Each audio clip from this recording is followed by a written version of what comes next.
All right, so I'm gonna show y'all how I would do my stats project. So I listed all my data over here under X. And I was doing that on how many hours a week people study for classes. So I have my 25 responses. Now, under C here, I broke them into bins. I went from 1 to 5. So I had 9 of them from 1 to 5, 6 of them from 5 to 10, 4 responses from 10 to 15, and 6 responses from 15 to 20. And I'm going to use that later when I make my charts. So first, I'm going to find my mean. So right here where it says mean, I'm going to click to the right in that square right by it. So to calculate the mean, I'm going to put equals because we're going to use a formula to get the mean. So you want to put equals. Now up here on formulas, click formulas. Go over here to more functions and click that. And we want statistical. When you bring up the statistical, we want the average because remember the mean is the average. So click average. It's going to bring up a chart. So we're in the first row here. I need to go from A2 down to A26 because I'm in the first column. So I need to change this from a 2 and the 7 needs to be A26. So A2 is where I got my first one. A26 is my last number 20. When I hit enter, it's going to give me my mean. So my average of all my data is 8.93. I'm going to find the median. So median, push equals. Go up here to more functions, click that. Go to statistical. Now the median should just say median. So arrow down until you find median. Now, I need it to go from A2 and then use them colon things to A26. So I'm using my same row still. So once I hit OK, my median is 7. So that's telling me what the middle number is. Standard deviation, I'm going to hit equals. Now, if you want to, you can highlight the rows you're going to use so that when it finds the standard deviation, it knows what to go by. So let me go back. So let's go to functions, statistical. Let's go down to standard deviation. So standard deviation P. Now it's going F7 to F8. I need that to be A2 to A26. So I'm using the same data. So I'm in that first column from A2 to A26. My standard deviation is 6.68.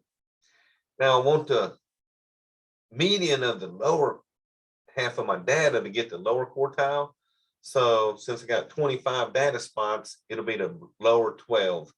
So that's going to equal the median. So I'm going to go up here, statistical, go to median. But now my median, I need to go from A2 down to, let's see, A13. So let me change that to A2 to A13.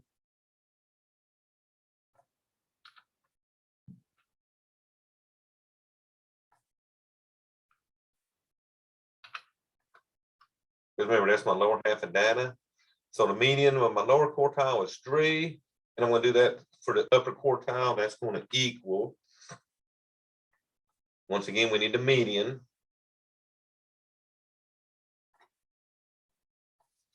Now this time I need to go from 14 to 26. So A14 to A26. That's going to get the lower half of my data. So I hit enter. So my median is 7. Lower quartile is 3. Upper quartile is 5. Your low value is 1. And then your high value is going to be the 20. All right, so there we go. We got our mean, median, standard deviation, lower quartile, upper quartile, our low value, and a high value. So all of this is your 5-finger data except for the standard deviation, okay? All right, so then I wanted to make a chart of this data. So I'm going to highlight my being and frequencies because I want to make a chart based off of that. So you go up here to insert, come over here to where the charts are, and I'm just going to do a pie chart. So I'm going to click the pie chart. And then if you want to bring that over here, just drag it over. So up here, instead of frequency, well, let me move that back. So frequency, I might put a number of hours studied.